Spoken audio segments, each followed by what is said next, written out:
మాట్లాడిద్దాం అనుకుంటున్నాం. అందరికీ నమస్కారం అండి. రామకృష్ణ, మోహన్ కృష్ణ ఇద్దరు సోదరులు ఎదురుగా. ఎందుకంటే నేను మీ అందరికీ తెలుసు రామారావు గారి అభిమాని అండి, ఎన్టీ రామారావు గారి అభిమాని. ఆయన అభిమానిగా ఎన్ని గొడవలు పడ్డామో ఏం చేసామో ఆ చదువుకునే రోజుల్లో మీకు కూడా అభిమానులకు తెలుస్తూ ఉంటుంది. వాళ్ళు వీళ్ళు కలబడ్డప్పుడు ఏమవుతుంది ఏంటని అలా పోరాడుకుంటా వచ్చి ఎవరినైతే ఆరాధించానో, ఎవరినైతే ప్రేమించానో, ఎవరినైతే అభిమానించానో ఆ రామారావు గారికి సినిమా రాసే అవకాశం రావటం అనేది జన్మలో ఎంతమందికి దొరుకుతుందండి? అదృష్టం మా అన్నదమ్ములకు దొరికింది, పరిసర బ్రదర్స్కి అదృష్టం. 1980లో ముందు వారు పిలిచారండి. 81లో నేను చండశాస్త్రుడు రాశాను. ఇది ఎందుకు చెప్తున్నానంటే అనురాగ దేవత రాయటానికి మేము నూతన్ ప్రసాద్ గారి ఇంట్లో ఉండేవాళ్ళం అండి. అప్పుడు ఒక అందమైన కుర్రాడు 18-17 ఏళ్ళు ఎంత వయసు ఉంటుందో తెలీదు, అలా మెట్లెక్కుతా లోపలికి వచ్చాడు. ఆయనే నందమూరి బాలకృష్ణ. నాన్నగారు మిమ్మల్ని రమ్మంటున్నారని చెప్పి, అంటే నాకు చూడండి అతను అలా వచ్చిన షాట్ కూడా గుర్తుందండి.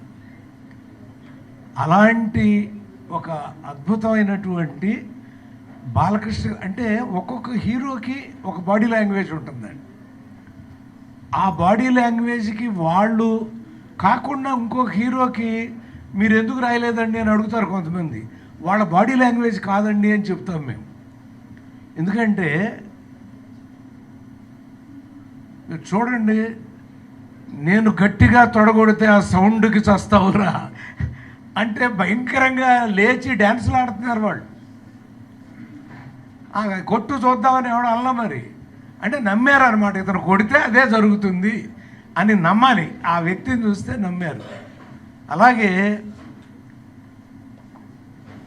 ప్లేస్ నువ్వు చెప్పినా సరే, నన్ను చెప్పమన్నా సరే, టైం నువ్వు చెప్పినా సరే, నన్ను చెప్పమన్నా సరే, ఎప్పుడైనా సరే, ఎక్కడైనా సరే, కత్తులతో కాదురా కంటి చూపుతో చంపేస్తా. ఆయన చెప్పాలి, ఆయన గొంతుతో వినాలి మీరు. అది అసలు నన్ను ఏమనేవాడంటే ఒకసారి, గోపాలకృష్ణ గారు మీరు నాన్నగారులాగా చదువుతున్నారు, అలా చదవబాకండి అనేవాడు. నరాల్లో అన్నగారి డిక్షను ఇరుక్కుపోయి ఉంటుందండి. ఏ డైలాగ్ వచ్చినా గబిక్కి అలా వచ్చేస్తుంది. ఇది మామూలుగా చదవండి అని తన డిక్షన్లోకి దాన్ని కన్వర్ట్ చేసుకుని ఎంత అందంగా చెప్పాడో.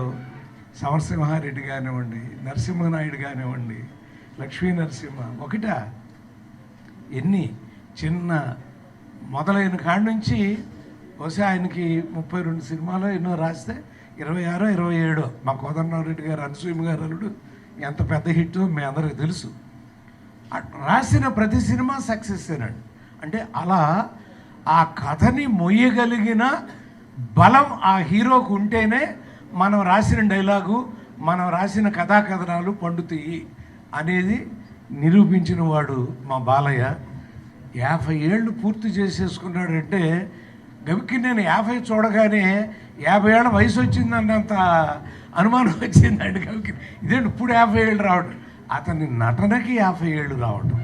చూడండి, నువ్వు నటుడిగా పుట్టిన రోజున ఏ గ్రేస్లో ఉన్నావో 50 ఏళ్ల తర్వాత కూడా అదే గ్రేస్లో ఉండగలిగే అదృష్టం ప్రపంచంలో చాలా తక్కువ మంది నటులకు ఉంటుందండి. అందులో ప్రథమ స్థానంలో మా బాలయ్య ఉన్నాడు. చేత మీ అందరూ ఆ కార్యక్రమం బ్రహ్మాండంగా జరపబోతున్నారు.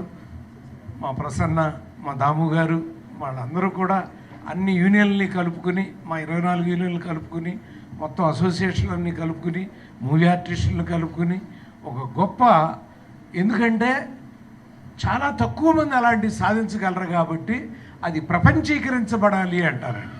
ప్రపంచీకరించబడటం అంటే ప్రపంచానికి తెలియాలి. మనం నలుగురు ఇక్కడ మాట్లాడుకోవటం కాదు, అది ప్రపంచానికి తెలియాలంటే అంత గొప్ప స్థానంలో ఉండాలి అని నిర్ణయం తీసుకున్నందుకు మీ కార్యవర్గాల్ని, అందులో నన్ను సభ్యునిగా పెట్టి ఇక్కడ కూర్చోబెట్టినందుకు ధన్యవాదాలు తెలియజేస్తూ తెలుగు తీసుకుంటాను. నమస్కారం. Thank you so much sir.